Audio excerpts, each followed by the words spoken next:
ago, I read an article in the Parade magazine about a program called Little Free Library.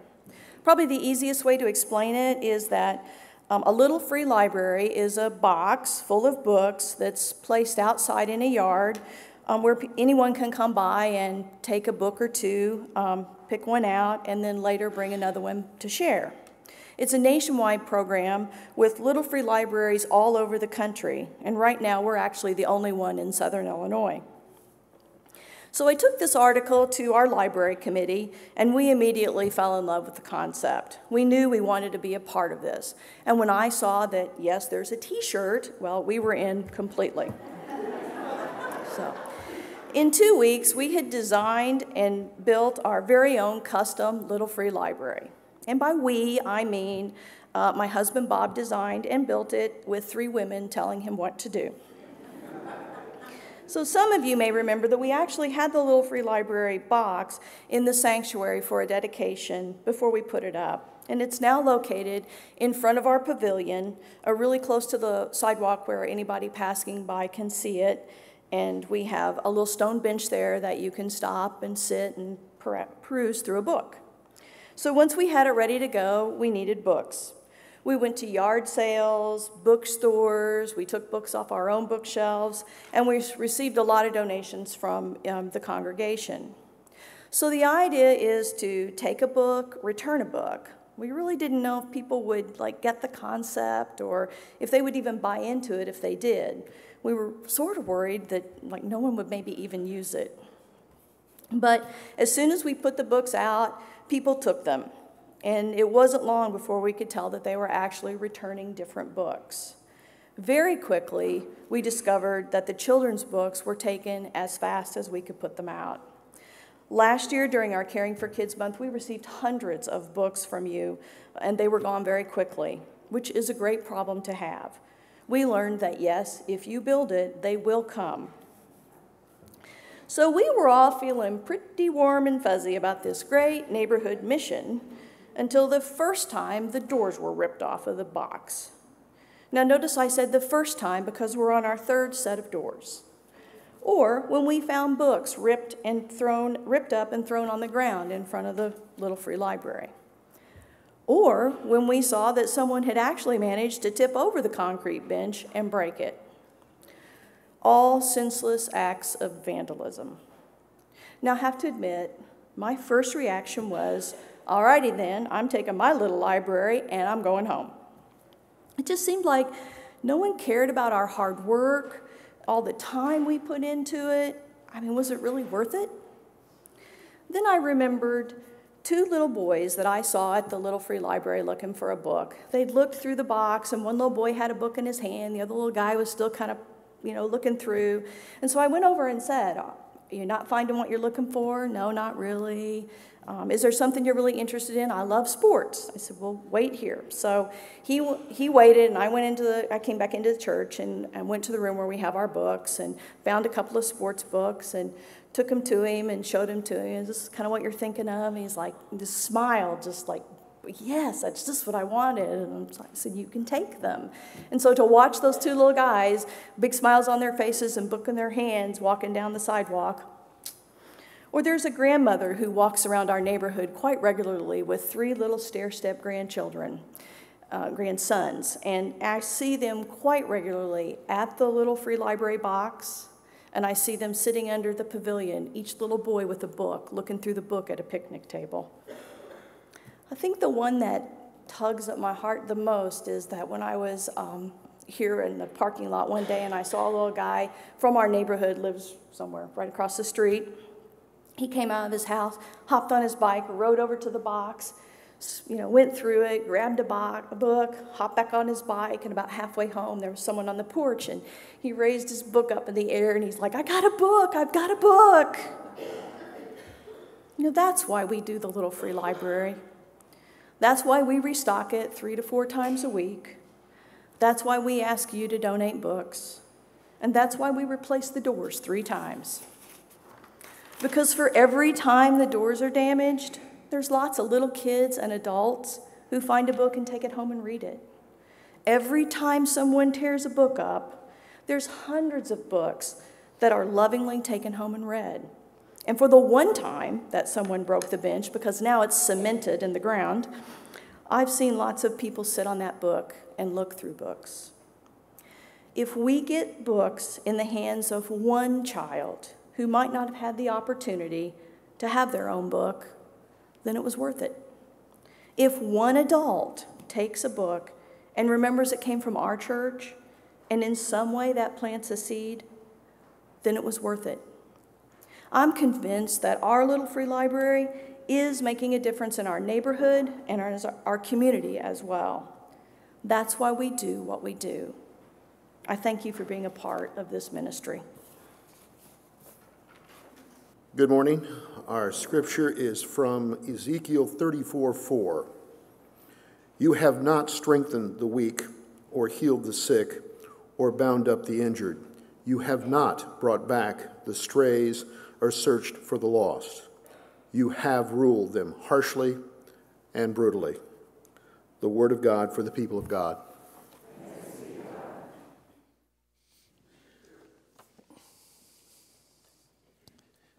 It was a Sunday morning, the 18th of May, and the year was 1980. About 8:30 in the morning on that particular day, according to a Western time zone, we experienced one of the largest natural disasters of our history. Does anybody remember what happened on May the 18th of 1980? Mount St. Helens erupted. Absolutely right, yeah. If you were alive then, and some of you are, some of you weren't. It's kind of a split group this morning. Anyway, for those of us who were living in 1980 and old enough to remember, for weeks leading up to the eruption of Mount St. Helens, the news was full of the predictions about the mountain and what was going on there. And for several days prior to that, several weeks actually prior to that, one of the things they had been observing was this enormous bulge that was occurring on the side of the mountain. The mountain was actually changing shape, and the scientists were watching this and measuring this. Now, in 1980, they were using a brand new technology that had just come out, which was a laser measuring device. And they had set this device up a long way from the mountain. They had reflectors on the mountain. They were measuring how much the mountain was moving. When they first began to measure it, it was moving, they calculated it was moving about 5 feet a day. It was expanding out at the rate of about 5 foot a day. They knew that was impossible, so they thought the equipment was bad. So they sent the equipment back to have it recalibrated and repaired. The company and the manufacturer sent it back to them and said, no, it's working just fine. They couldn't believe what was actually happening there. This enormous magna field was building up under the mountain and actually reshaping the mountain, lifting billions and billions of tons of rock and pushing it out. On the 18th in the morning, what happened was that enormous bulge slid off the mountain in a tremendous landslide. And that did an enormous amount of damage. But however, when it lost all of that pressure, when everything that was holding it in was gone, what followed was this just unbelievably large explosion. The mountain just blew apart all at once. They tried to calculate the power of that explosion, but the truth of the matter is it's almost impossible to do that. You read anywhere from numbers of dozens of nuclear bombs going off at the same time to hundreds of nuclear bombs going off at the same time. In the explosion, in the eruption that followed, in the ash that took place after that, 230 square miles of territory was destroyed. 57 people lost their lives as the forest and the homes around Mount St. Helens were destroyed. Spirit Lake, which was a large lake which was right down below the bulge, was completely displaced by the avalanche. By that I mean the avalanche came down, it filled in the cavity, forced all of the water out and up into the mountainsides, and then as it sloshed up, it just sloshed back in and filled. Spirit Lake is still there today. It's just several feet higher than it used to be as it came back in to fill that depression. As the scientists began to return to the area following the eruption, they were just completely awed by the extent of the devastation. Nobody had ever seen anything like it before. They said people who had been there and worked there for years went back to the area after it and said it was hard to tell where you were because the topography had changed so radically. 6 miles out from the explosion, there was no life whatsoever, not even at the molecular level.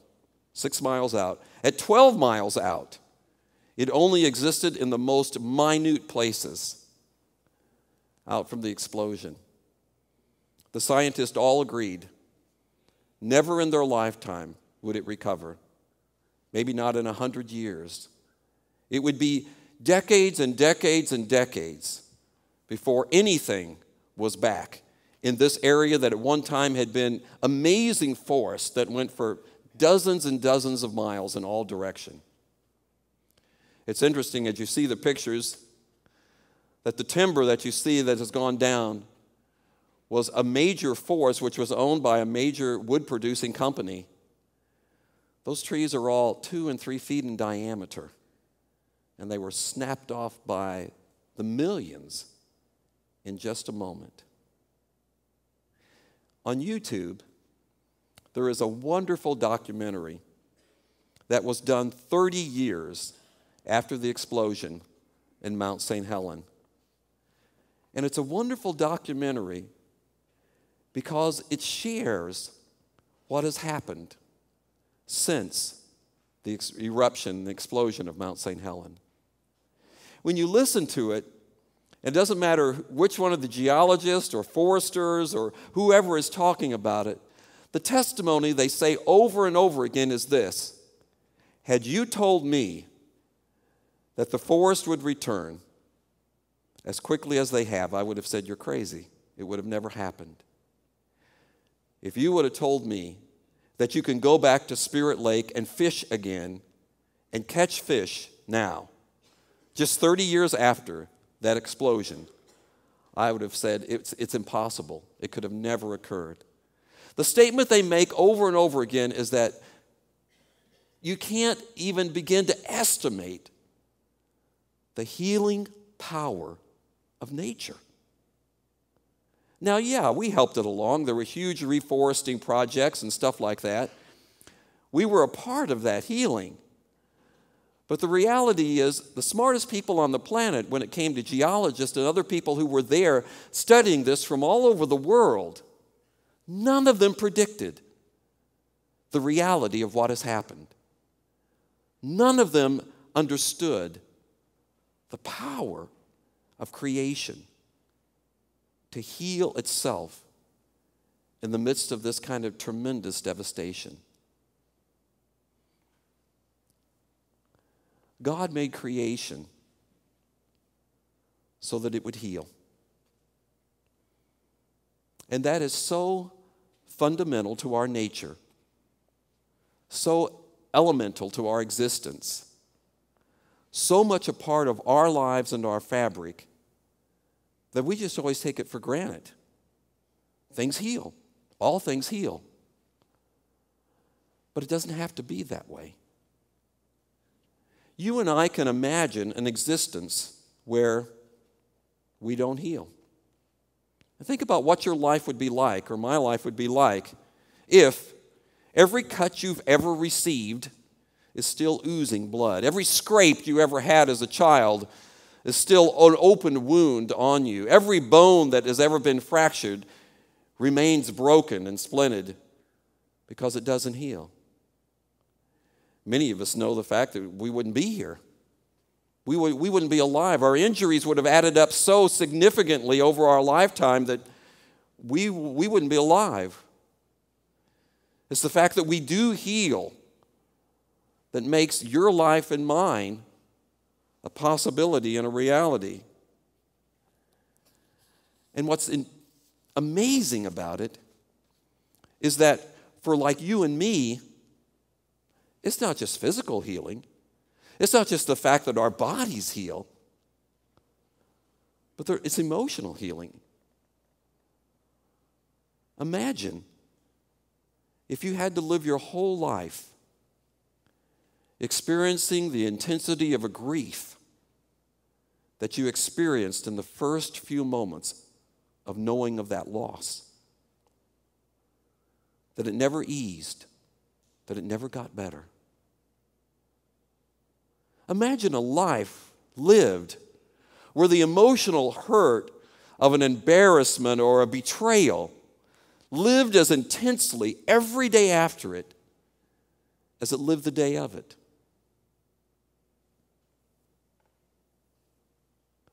Our healing is not just a physical healing, but it goes on at every area, every dimension of our life and of our existence. And it goes on all around us. God is a God of healing. And in that, it is so fundamental to the fabric and the nature of God that in the creation that God has made, God has poured so much of God's self and God's power into that so that it is foundational in our lives and in our world. And in that, there is a calling to each and every one of us. And the calling is there because it is so important to God. And so in Ezekiel, when we read the text, God's harsh criticism of the leaders is around, you didn't do the healing. You didn't bind up the wounded. You didn't try to assist in this process that is so fundamental to me and to my nature, which is bringing healing into the lives of people in all ways and in all forms. God is a God of healing. Created us to heal, calls us to heal, but also calls you and me to look around us in the world in which we live and see, where is there brokenness? Where is there suffering? Who is hurting? And to ask ourselves the question, is there anything I can do to help? Is there anything I can do to ease that? Is there any way that I can join in the already present work of God to try to touch the heart and life of another person and help them in the brokenness that they experience, in whatever form that brokenness may come? God is the God of healing. And in that calls you and me to be a partner with God in that healing in our world. As we close our worship service today, we're going to do it a little bit differently. We're going to invite our Vacation Bible School children to come forward. They're going to be on their way. They've been at Children's Church this morning warming up for all of you. We're going to invite them to come forward, and they're going to stand up here on the platform, and they're going to sing a couple of their VBS songs. These songs lift up the power of God. And this morning, as we think about that power, I want you to think about the power that God pours in to your life and to my life and to all of creation to heal. And I want you to think about the invitation God extends to you to be a partner with God in that this morning, in your own life and in the lives of others.